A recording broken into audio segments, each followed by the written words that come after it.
Hola, bienvenidos a la Caja Verde. Saben que me encanta entrevistar autores y conocer todo ese proceso creativo, de narración, de investigación, justamente para hacer un libro. Y me encuentro en este momento con el doctor Manuel Castillo Rodríguez. Él hace terapia de desbloqueo y rehabilitación de piso pélvico y pues tiene este libro, Cicatrices Invisibles, Abuso Sexual y Vaginismo, que de verdad que me llamó muchísimo la atención, y también ver este recorrido profesional que tiene el doctor, y qué privilegiados somos aquí en Caja Verde de tenerlo de invitado. Bienvenido a la Caja Verde. Gracias, muy amable, muy contento de que me haya invitado y estamos aquí a la disposición para conversar sobre el tema. Doctor, antes de irnos de lleno con ese tema que de verdad que me llama bastante la atención porque es una combinación entre lo médico y lo social, algo que en ocasiones como que desconectan y qué mal, pues yo quiero saber qué gusanito le picó para especializarse en ginecología y obstetricia, sobre todo para hacer un alentamiento a los jóvenes que están buscando pues personas a quien admirar, y que sepan que los inicios no son como el fruto que usted está gozando ahora de su carrera profesional. No, todo tiene su tiempo, todo tiene su momento, siempre debe existir una inspiración, siempre algo te motiva y alguna cosquillita de algo, siempre tú tienes la inspiración de tus padres, de alguien principalmente, en mi caso. Mi papá siempre quiso ser médico. Ah, y le heredó Entonces, eso. siempre, sí, mi madre también tuvo la convicción de que se podía hacer y lo lograron, porque dentro de la familia somos 4 médicos varones. 4 hermanos Sí. médicos. Sí, o sea que fue una inspiración de los padres principalmente. O sea, mi padre siempre quiso hacerlo y por condiciones que no pudo lograrlo, pero nos inspiró a hacerlo, sí. ¿No se arrepintió de seguir un legado que papá quizá no pudo seguir e inculcó? No, para nada, todo lo contrario, fue una inspiración desde el principio hasta hoy en día, porque poder servir a través de la salud es un privilegio. Sí. Con tantos años de carrera, y sobre todo que muchas cosas han cambiado en el tiempo, no solamente a nivel médico, sino también a nivel social, ¿cómo ha cambiado la percepción y el abordaje de la salud sexual femenina en todo este tiempo? Si pudiese darnos ahí como un panorama generalizado en el tiempo. Bueno, no podemos ser tan pesimistas, pero yo digo que no hemos avanzado gran cosa, es todo lo contrario, sí. O sea, conocemos mucho, tenemos mucha información, pero esa información no es potable, porque no la podemos manejar de la manera correcta. Lo primero es que no la incluimos en las clases diarias, en la formación de los niños, de los adolescentes. Carecemos de información en las escuelas sobre sexualidad, sobre la vida sexual y las protecciones que debemos tener. De verdad que es una información que me chocó un poquito, doctor, porque estamos tan conectados y estamos tan sobreinformados que quizá de forma pues muy rápida uno piensa que no, que se tiene mucha información, porque casi todo el mundo tiene este aparatito en la mano con internet y acceso a todo tipo de contenido, y sobre todo a nuestros niños también, y esta información que nos da como que choca un poquito con esa realidad que vivimos. Sí, porque ¿de dónde viene esa información? ¿Quién tiene esa información en sus manos? Ese poder, como es la comunicación, está en manos de personas que no están curando el contenido. No, es todo lo contrario, están aprovechando un momento, un auge, una situación, y están llenando todas esas redes de malas informaciones, porque no hay reglas y hay pocas consecuencias.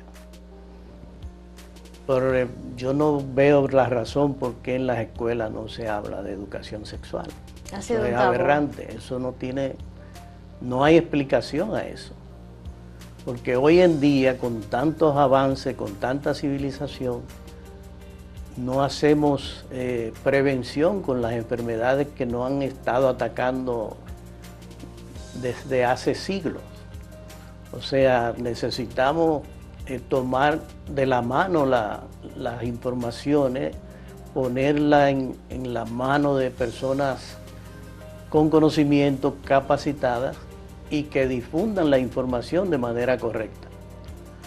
Los mismos informantes de 2 siglos atrás lo siguen replicando hoy en día, la mala información. Bueno, de verdad que es un reto desde todas las aristas que se pueda ver ese tema.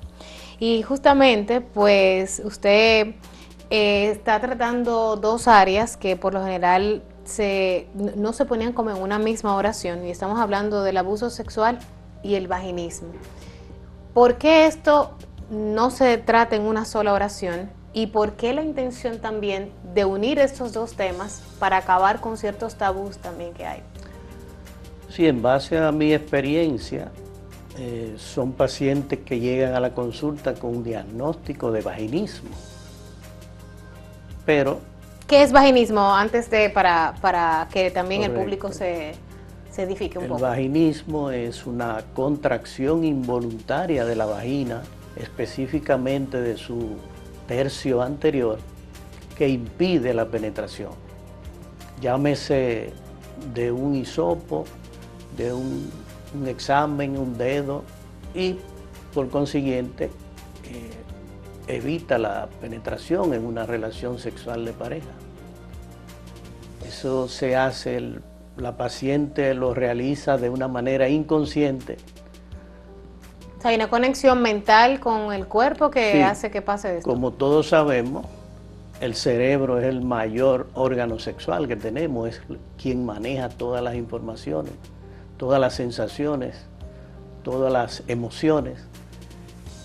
Cuando en esa persona ocurre en su etapa de infancia un tipo de abuso sexual, ya sea abuso sexual directo o sea una mala información, una educación rígida, esa paciente guarda esa información en el disco duro de la computadora, y al momento de tener una relación sale el problema.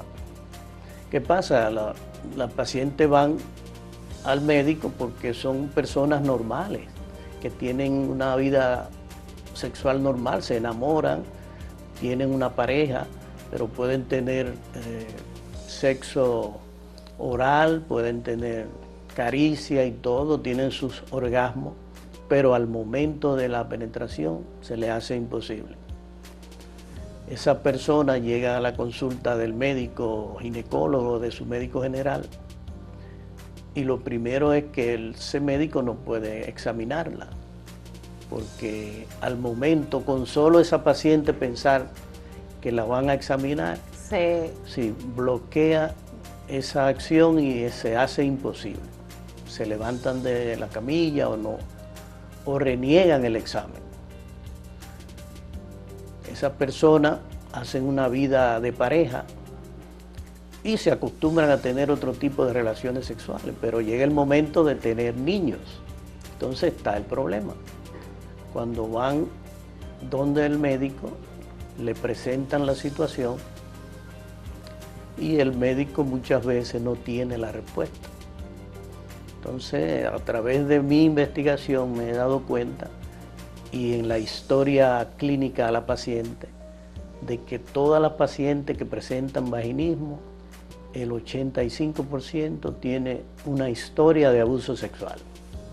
¿Quiere decir entonces que este diagnóstico se hace en conjunto con algún médico de la salud mental también? Generalmente el terapeuta sexual, que es donde la paciente va con un poco más de confianza a tratar sus problemas sexuales, al psiquiatra también, y el terapeuta familiar. Es una combinación, de hecho. A veces el médico especialista solamente abarca la parte de su especialidad, y si esa paciente no intimida con su médico y le hace una narración cronológica de cómo ha sido su vida sexual, es muy difícil hacer el diagnóstico o hacer la comparación.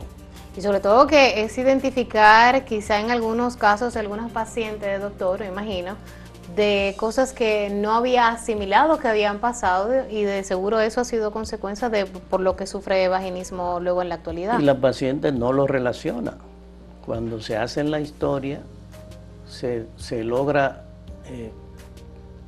conseguir esa información de la paciente y se le hace consciente de la situación, se trabaja esa parte, se remueve esa historia y la paciente puede, con terapia sucesiva, superar esa situación.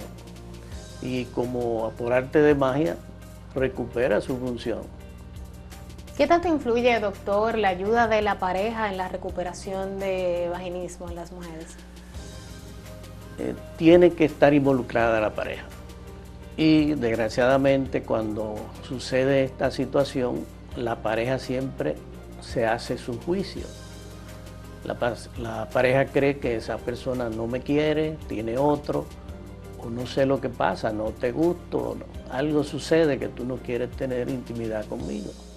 Entonces la juzga, hay muchos divorcios por ese motivo, por falta de buscar ayuda, pero la pareja, en el proceso de la terapia, la pareja juega un papel determinante porque se le explica a la pareja y se le dan una serie de terapias hasta lograr que esa persona supere su condición.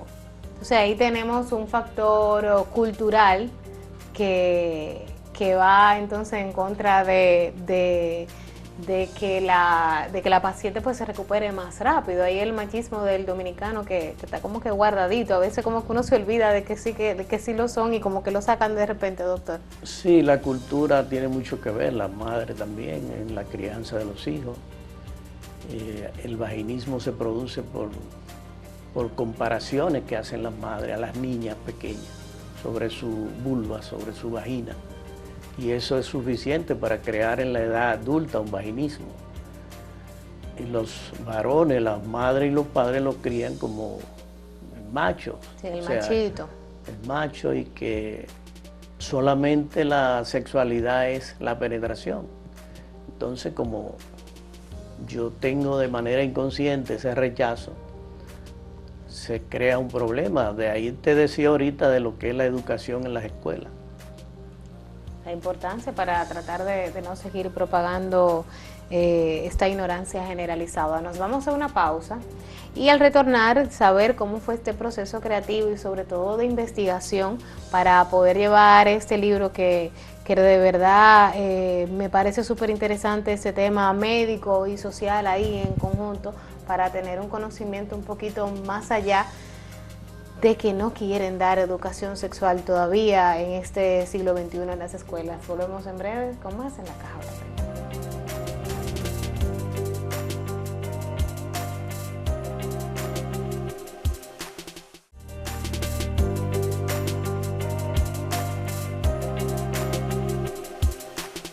¿Sabías que la inteligencia podría heredarse en gran parte de la madre? Según diversas investigaciones recopiladas por el portal Psicología y Mente, los genes relacionados con nuestras habilidades cognitivas estarían mayoritariamente en el cromosoma X, que las madres transmiten a sus hijos con mayor carga que los padres. La clave está en los llamados genes condicionados, que se activan o no dependiendo de si provienen de un cuerpo femenino o masculino. En el caso de la inteligencia, varios estudios han demostrado que ciertos genes esenciales para el desarrollo de estructuras cerebrales, como las que intervienen en el pensamiento, el lenguaje o la toma de decisiones, solo se activan cuando proceden de la madre. Incluso, investigaciones como la de la Universidad de Cambridge en 1984 y otros estudios posteriores han detectado que el CI de la madre es uno de los mejores predictores de la inteligencia de los hijos. Además, más allá de la genética, el vínculo emocional y la estimulación que ofrece a la madre en la infancia también influyen de manera decisiva en el desarrollo cognitivo. Así que si alguna vez te preguntaste a quién agradecer tu agudeza mental, la ciencia sugiere que en gran medida es de mamá.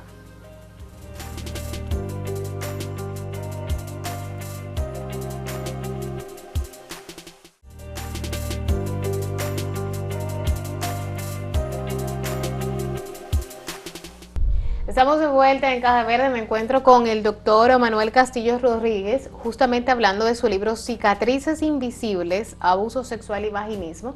Y pues antes de irnos a la pausa, yo quiero saber cómo fue el proceso de investigación para hacer este libro, sobre todo con este tema tan específico. Sí, resulta que yo como recibo muchos pacientes en la consulta, y pacientes con el problema, con la situación.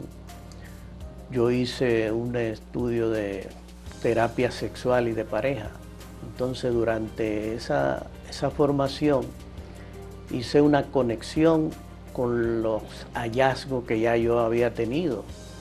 Resulta que en mi consulta he tratado muchos pacientes con la disfunción del vaginismo, y igual que los demás profesionales tenía la duda cuál es la situación, porque se presenta un problema mecánico, pero que también tiene un componente emocional. Entonces, con mi formación en terapia sexual y de pareja, pude conectar esas dos experiencias, y a partir de ahí entonces hice un levantamiento con el número de pacientes que tenía con la disfunción, y efectivamente en el porcentaje. Hice investigaciones de otros estudios también que se han hecho donde está relacionado directamente vaginismo y abuso sexual. O sea que es una recopilación de otros trabajos más la experiencia personal. ¿Y qué fue lo más retador, sobre todo en la parte de recopilar información?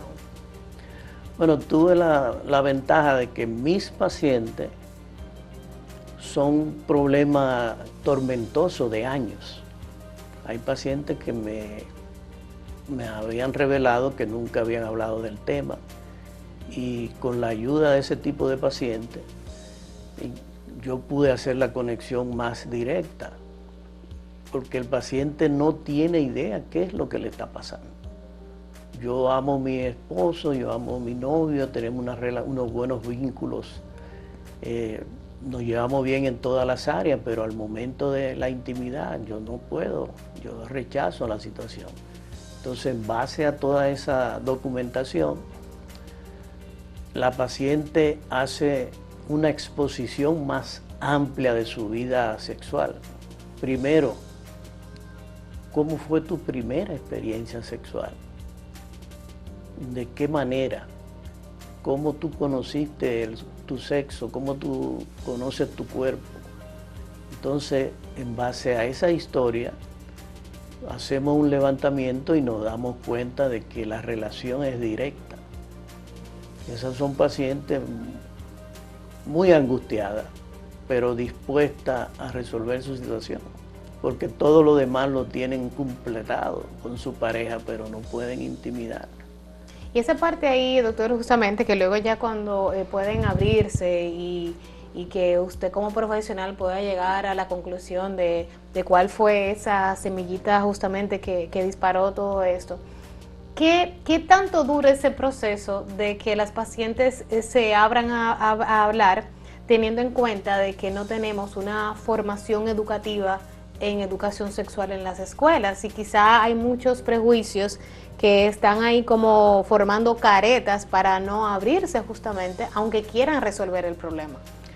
Sí, porque siempre tiene mucho que ver con los secretos familiares. Es una paciente que se le hace difícil hablar sobre lo que le sucedió, porque la familia la rechaza y la intimida y le impide hablar, porque para que no se conozca, porque siempre ese abuso está alrededor de la familia, en la mayoría de los casos, siempre es un familiar, un vecino, alguien cercano. Cuando esa paciente logra hablar sobre esa situación, es mágico el tiempo en que se produce la transformación. Es rápido, la angustia dura muchos años, pero cuando el paciente habla sobre el tema, la curación, liberador. Sí, la curación es muy rápida. Son varias terapias, siempre son 5, 10, 12 terapias máximo, y el paciente logra su recuperación. Como profesional que está recibiendo todos estos pacientes con historias muy particulares, algunas que son muy dolorosas de escuchar, e imagino que también forman parte de este compendio que logró tener en este libro, pero hubo en algún episodio, en algún segmento del libro que se le hizo complicado como condensar toda esa información por recordar quizá alguna vivencia de algún paciente, porque, ok, usted está ayudando a las pacientes a sobrellevar una situación, pero no deja de ser un ser humano, el doctor, que está recibiendo todo eso y viendo que tantas mujeres están pasando por tantas cosas. En algún momento, como que el doctor necesita ahí ayuda para poder descargarse de todas esas emociones que recibe con las pacientes. Sí, yo siempre le digo a mis pacientes y a las personas que puedo hablar, todos tenemos que ir al terapeuta. Antes, las personas que iban al psiquiatra lo catalogaban de loco, que es la expresión despectiva de la enfermedad mental. Hoy en día todos tenemos que ir al terapeuta, porque es increíble cómo tú, hablando con alguien, aún no siendo un terapeuta, tú te liberas de las cosas. Sí. Pero siempre hay que ir a un terapeuta, todos tenemos un terapeuta. O sea que cuando yo me siento o me he sentido angustiado por tanta carga emocional con los pacientes, yo lo converso y lo hablo con un profesional. Qué interesante, sobre todo que si el doctor va, pues ahí usted tiene ahí más excusa también para poder abrirse. Lo que siempre le recomiendo a mis pacientes que sus cosas íntimas siempre vayan donde un profesional. El vecino, el amigo, el familiar, con buenas intenciones, no nos ayuda como el terapeuta, porque te va a informar sobre una manera distinta que él conoce de ese problema o no sabe lo que está diciendo. Entonces la mejor forma de tú ayudar a una persona es pidiéndole que vaya a un profesional de la terapia sexual y de pareja. El terapeuta es quien nos puede ayudar, nos puede conducir y hacer ese camino mucho más corto. Doctor, ¿cómo podemos que este libro, Cicatrices Invisibles, Abuso Sexual y Vaginismo, contribuya a romper ese silencio y el tabú que existe en estos dos temas, en abuso sexual y en vaginismo? Lo más importante es una lectura fácil, porque es sencilla y se puede entender muy fácilmente. O sea, no es tan técnico el idioma ahí que utilizó. No, para nada, es algo simple. Se llama todo por su nombre, que ese es uno de los obstáculos que tenemos en nuestra formación, que le ponemos nombre diferente a los órganos sexuales, y eso definitivamente es un tremendo problema. Y no ayuda desde la niñez. No, desde la niñez para nada. Eso de hablar de vulva como un pajarito, sí. Eso no, eso es algo negativo en la formación sexual de los niños. ¿Qué mejor que para contribuir y romper ese tabú entre abuso sexual y vaginismo? Es hablar siempre con la verdad con los niños, todo el tiempo. Escuchar la voz de los niños. Los niños no hablan mentiras. Los niños, todo lo que dicen es cierto. Lo que hay que ver la forma como ellos lo están explicando. Tienen diferentes maneras de expresarse, pero no mienten. Y leyendo el libro pueden ayudarse a esto. El libro está disponible en la librería Cuesta, en Amazon y en la Universidad también de Santo Domingo. O sea que la mejor forma es distribuir la información de manera correcta. Es fácil curar la disfunción sexual y el vaginismo si se busca ayuda profesional. Quiere decir que el libro no está dedicado específicamente a profesionales, sino también a pacientes y a cualquier también curioso del tema. Claro, es una lectura simple y de conocimiento, es un artículo como leemos de cualquier libro o periódico de ciencia, o sea que es fácil de entender, no hay nada científico, es todo fácil de aprender, técnico completamente.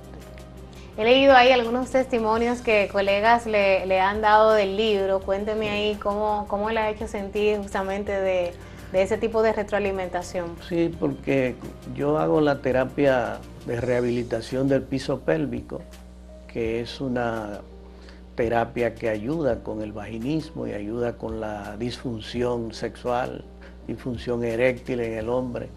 Entonces esas colegas que hacen terapia de pareja, terapia familiar, pero que no manejan la técnica, me han referido a su paciente con muy buenos resultados.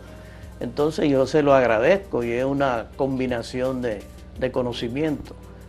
Y me agrada mucho que ellos den ese testimonio porque han resuelto los problemas con sus pacientes y me han permitido a mí difundir esa información. Sí, sobre todo, doctor, que no solamente estamos hablando de ese tiempo profesional que usted se toma para ayudar a sus pacientes, sino también ayudar quizá a personas que no van a pasar por su consultorio, pero usted está condensando y haciendo de una forma pues bastante digerible toda esta información para seguir ayudando justamente en esa área que decidió dedicarse. Sí, si leen el libro pueden tener toda la información necesaria.